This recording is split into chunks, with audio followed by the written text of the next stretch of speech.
We got a personal story here that I think will resonate with a lot of folks tonight.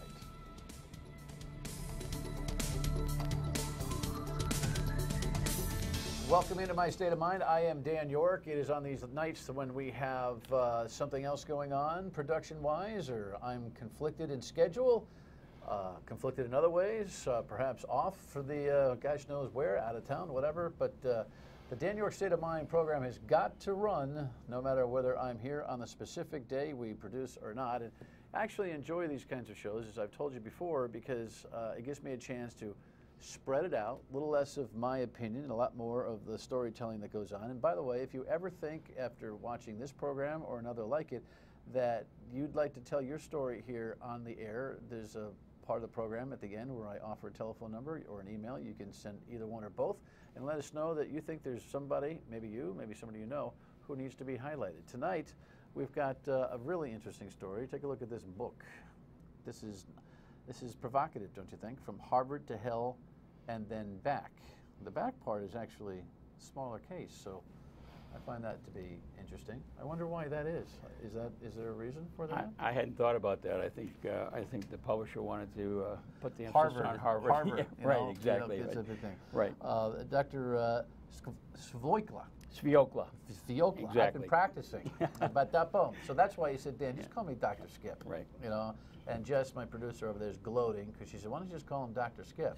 So Dr. Skip, welcome. Thank you. It's a joy to be here. So you wrote this book, From Harvard to Hell and Back. You've right. got some attention in some of these magazines that follow the issue of addiction. And you've got a story to tell. Now, we have some excerpts from the book that I think are pretty provocative, but rather than starting from the inside out, okay. What is your story, sir? No matter where you start out, if this disease of addiction grabs you, you're going to end up in the same place, which is either near death or dead. And I was a guy that had everything going for him. I was born into a good family. I had great education, great opportunity, married a beautiful woman, had a beautiful family. Everything was going my way. And somehow, with some hole in my heart that I still haven't quite decided, I turned into a really rip-roaring addict and was able to control it, as we all think we can, for the longest period of time. But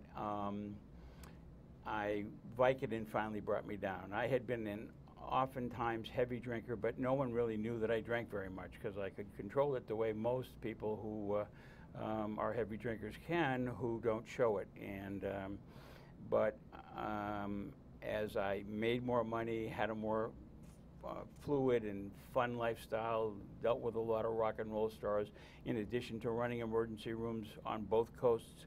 I had a rock and roll practice that allowed me to fly with some of the hottest stars of the 70s and 80s. Life was good. I didn't appreciate it, and Vicodin entered my life after I had some serious surgery and some pain, and once I hit the Vicodin, I fell hard to it. All right, good. The Vicodin thing is an important hook for us because right now as we speak, regardless of when this show is actually airing in our calendar year, we got a very serious Vicodin problem type. Well, you know, the oxycodone type of problems that are out there right now are significant, right? So we should, we'll talk a little bit about that specifically because we've done other programs on it. So let's rewind it even further back.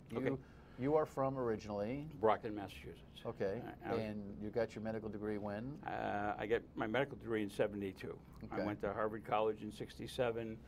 Got a chance to try out for the Chicago Bears. At the same time, I got, you know, a telegram saying I was admitted to Harvard Medical School. I chose to go to Harvard Medical School. I had to repeat my first year in Harvard Medical School because I had tried to fly through it too easily. The Red Sox had Carl Yastrzemski, the cardiac kids, and I used to leave anatomy lab to go watch them play. I didn't take the first year seriously. I was the only non-adult of the class of 100. They allowed me to repeat my year after examining me for a long time to make sure I was okay, that I wasn't crazy and how did they make a mistake. I buckled down. I love surgery. I get into surgery. I wanted to take gallbladders out for a living and do it for free. I loved it so much. If you've never been in the right upper quadrant, you have no idea how much fun it is to mess around with a liver and a gallbladder. But actually, unimpaired. You know, I've always wondered. You know, I meet surgeons all the time. Yeah. And I ask them what makes them tick. And they generally give me rather blasé answers, and no one has ever told me how much of a high they get from being inside somebody's guts and whatever. It's a blast. It really is. I really would have, if I could have, I would have taken them out for nothing for the rest of my life. I love the right upper quadrant. It wasn't quite as sexy as neurosurgery or cardiac surgery. So like when people, so over the course of your career, forget your addiction stuff, right. this is fascinating. Yeah. So you meet somebody, like having dinner with them for the first time, are you kind of like looking at their gut going, geez, I wonder if I could get in there? It does occur to me every now and then, especially if they start having a little pain. Dude, I don't know about your addiction, but you're weird. I'm kidding. Well, I'm kidding. It's you know, I've always wondered what makes a surgeon tick. So it's fun to be in there, is what you're saying. Yes, it is. When you have to do it yourself for the first time, it's a little scary. Yeah. You get a lot. Don't of, tell the patient that. No, right? no, you don't. But the first time that you lay the scalpel on someone's skin, it's really hard to push hard enough to go through. I mean, at least I find that way, and everybody that I was in training with did that. And I had gotten to my senior year in surgery, was loving it, and when I had an accident that had nothing to do with addiction, I picked up a bowl to look at it. I'm right-handed. The bowl exploded because it was not annealed properly. That's a long story, but the bowl came down and cut my right hand, cut 5 tendons, my ulnar artery, my ulnar nerve. After 9 hours of surgery, I was in a cast like this for 9 months. And suddenly the operating room, which was a great source of, I love being in there. It was a great place to be. No one could get you. You were having fun. All of a sudden, when I went back in, I couldn't work my hand very well. And my chief of surgery at that time out in San Diego, I was at UCSD, kept saying, just give yourself time. But I was frightened all of a sudden in the emergency room, Sure. in the operating room. And at that time, for the first time in my life, I had a change of occupation that went, again, for me, at the time, it was very fortuitous. Emergency medicine in the 70s was just beginning as a specialty. My hand was good enough to do emergency medicine. I was making $9,000 a year in San Diego as a resident. I was offered a job at $10,000 a month up in Los Angeles as an ER doctor, and I left surgery, and then boom, I was off and running for 25 years. Okay. Yep. All right. Very good. I love guests like this. Just, Doc, you just go. You got a lot to say. There's a lot on your mind. There's no doubt about it. Well, it's a small book, but there are a lot of words, yeah. Yeah, all right. When we come back, we'll talk about what happened and how he went to hell from Harvard, and then he got back. Stay with us.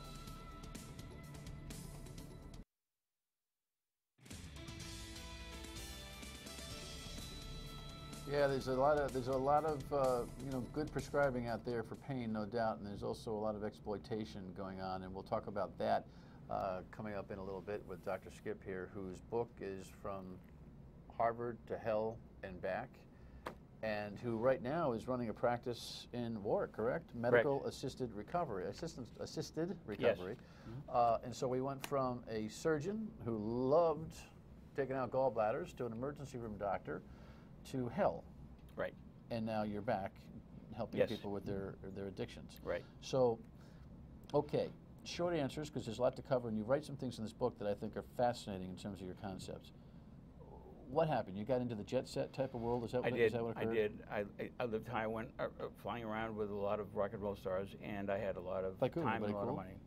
Well, yeah, because I was not their Dr. Feelgood. I was treating medical illnesses. I flew with the groups Bon Jovi, Def Leppard. Really? Yeah, and Lou Reed was actually my first one. You flew with them because? Well, I flew with Bon Jovi because one of them was very sick, and they wanted a doctor to accompany them on the flight. I see, okay. And so I did. And then when they had a big opening in New York City, they wanted me to be there, and I actually... And so would you get caught up partying with them? Not a lot. I actually was just there to make sure they're okay. And most of these folks didn't even request any drugs. I mean, they were legitimately ill. When they would come to the Boston area, because Great Woods, I helped build the... so that was kind of your niche. You found that was my niche, yeah. Right. Exactly. So what happens? I mean, you started to drink, And that's where it all began? Well, I'd always drunk a lot and had a high tolerance, and nobody knew that I was drunk for many, many years, but I knew that I was drinking too much, and as the time went on, and as I became more bored and I made more money and I had more time on my hands, I drank more. Well, you have a thought here. I'm going to put this up. You're right. There's an oddity about drinking. When you do it in a dive bar surrounded by dark denizens of depressed dourness, you feel like a loser and you face your demons as such. When you're downing drink after drink at the Harvard Club or some other ritzy joint surrounded by the high and mighty, you get just as drunk, but you feel like a winner. You're right. I felt like a winner, but I drank like a loser. And no matter where you drink, when you do too much, you become a loser. That was an interesting description.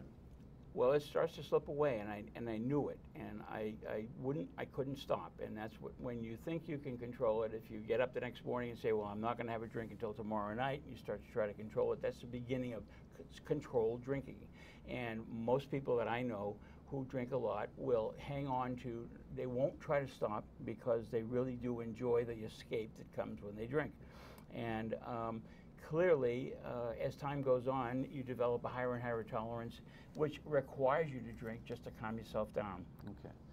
So that's part of your dependency problem? That's right. And that I had always drunk too much, but I'd never gotten in trouble for it. Never had a problem, never had drunk driving, although God knows I drove drunk many times. I never hurt anybody. I was never arrested for drunk driving. What happened was I'm an addict in everything. And late in my life, I blew up to 400 pounds. And I had an early gastric bypass at Scripps Hospital in La Jolla.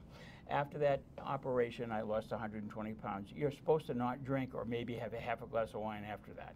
And by the way, gastric bypass is now causing a lot of addictions to surfacing. But nonetheless, because the pain involved with it? Well, no. Well, I think partly it's exposure to that. But people tend to drink or take pain pills afterwards in association with the surgery. But mostly, it's the alcohol that brings them in there. Because of the bypass and because of the routing of the alcohol through the system, you don't tolerate alcohol very well after surgery. It is remarkable how many people come into my office now who are addicts of any kind. And when I ask them, so when was your gastric bypass surgery? They say, how do you know I had it? Because it's really an epidemic of that. I mean, so there are a lot more people coming out. So, but what happened was I get stabbed in my sciatic nerve with medication. I had a severe foot drop on one side. I had some real pain. Got on an anti-inflammatory, which shut my kidneys down. My doctor said, you got to get off that or you're going to have to, start to get dialysis. I was fortunate, stopped the anti-inflammatory. I found Vicodin, and then I went downhill. I got up to 150 Vicodin a day before I got my license. Okay, so the chemical dependencies are one thing, but you also seem to have an attitude problem, or did. Oh, sure. It doesn't seem apparent now, but you write, as the man of the house, I expect to be loved, worshipped, and adored. My word was law. And being a doctor, an occupation second only to God, maybe even more insufferable, God only rested on the seventh day so I could take over. That's pretty cocky. In retrospect, it's pretty honest. It is. And the fellow who wrote the book with me, because he's written over 40 books, he's a hot ticket. We talked about it a lot. Those were my statements, and that's what he wrote. And he said, is this who you were and what you did all the time? And I said, yeah, absolutely, write it down. I sound like an awful jerk. I don't remember saying it exactly that way, but I know right now, I mean, you come across as very congenial, easy to get along with. I mean, you speak fast, but you're a humble guy, I can tell. You weren't then. No, I was humbled by the illness, no question about it. And so you were a flaming Absolutely, no question about it. I am he type. Yeah. Did people around you know that or think that about you? I think yes, I think so. So when you came down hard. Yes. And you write about how people think about that. Well, tell me. You said when you screw up like I did, you take your lumps because everyone around you seems to think if they don't punish you, you won't understand what you did wrong. Right. And I think the people around you do that. They have a right to feel that way because you continue to lie to them. We're the greatest liars in the world. And that's one of the great... Be addicted? Especially opiate addicts. Okay, but I mean, drunks lie, but they make stupid lies. Are you drinking? No, I haven't had a drink. That's pretty easy. Opiate, well, there's an old joke. It's not very funny, but it does make the point. An alcoholic will steal your wallet. An opiate addict will steal your wallet and help you look for it. And I mean, we become in order to get along on opiates for a long time, people have to lie quite a bit. Either they're getting prescription opiates, they're doing heroin, and they refine their lying. Well, I want to talk about that because that's where you can not only share your story but offer some expertise here. We'll talk about that when we come back. Don't go anywhere.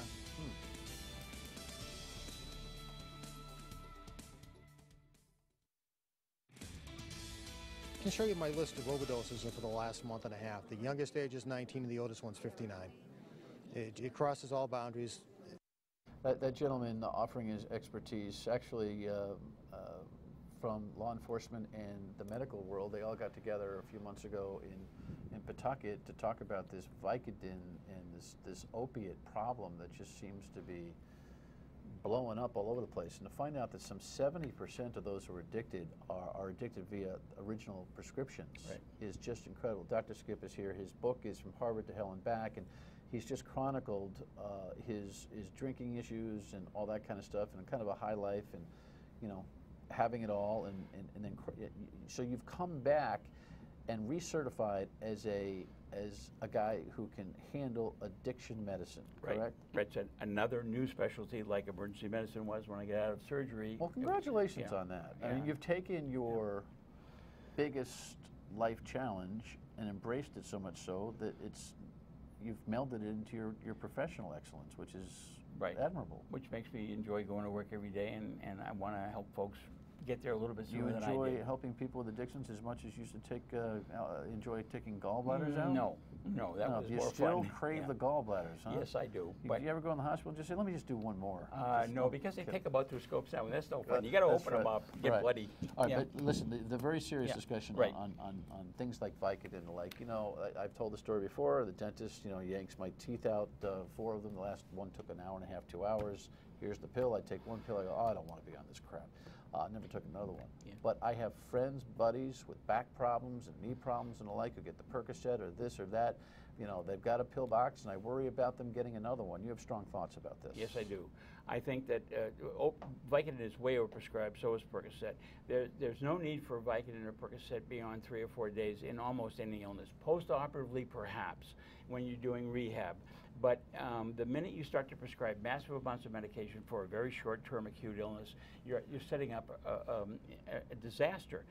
That's why an idea about this Narcan, which is being used as the tail end of the illness, we should slow down. The Narcan is this program. This is something that somebody takes when they're actually seizing up and in an overdose mode. That's correct. All right. Right. And it usually stop breathing Right. And it's administered.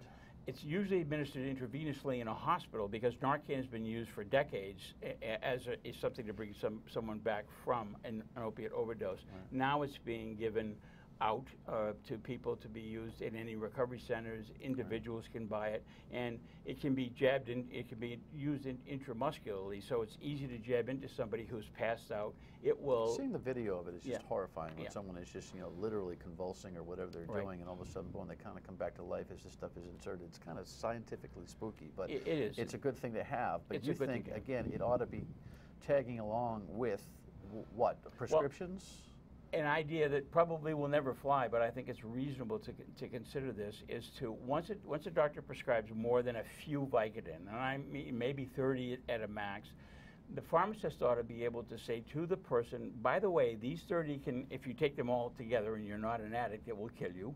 And you need to have this on board, maybe to make people aware and make doctors aware. Maybe I shouldn't be prescribing 50, 60, 70. Sure. Because they're going to balk at saying, you can't tell me how many. And maybe give the customer a little idea that Advil might be a good choice. Yeah, it's an amazing medication, which I never understood until I get off my, what's the moral of the story here? Just how much time? I don't usually do this, but I lost track. How much time do I have for this?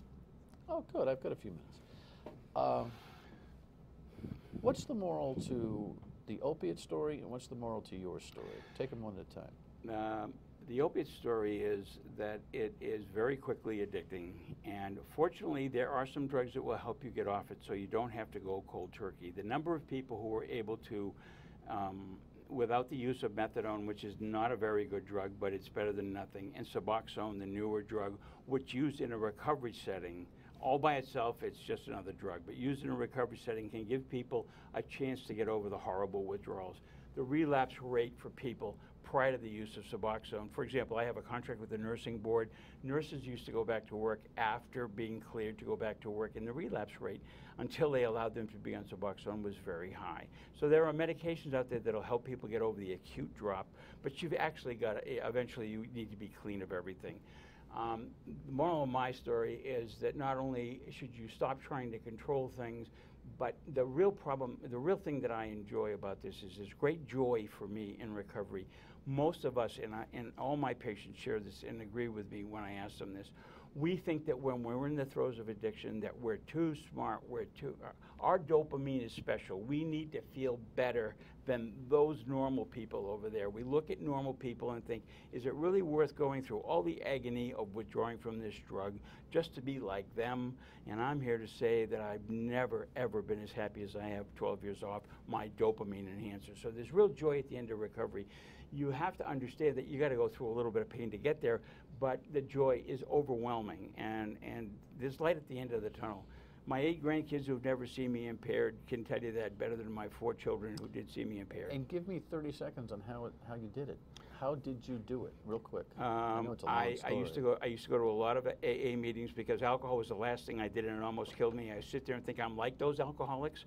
I'm like those alcoholics. How come I can't figure this out? And then one day, in a moment, I realized I'm not like those alcoholics. I'm one of them. And the minute I saw that difference, I knew that there was hope, because I knew a lot of alcoholics who don't drink.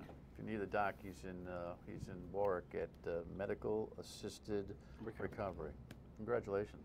Thank you very much. Your pleasure. I appreciate it. It's a good read, too. Your State of Mind. Stay with us.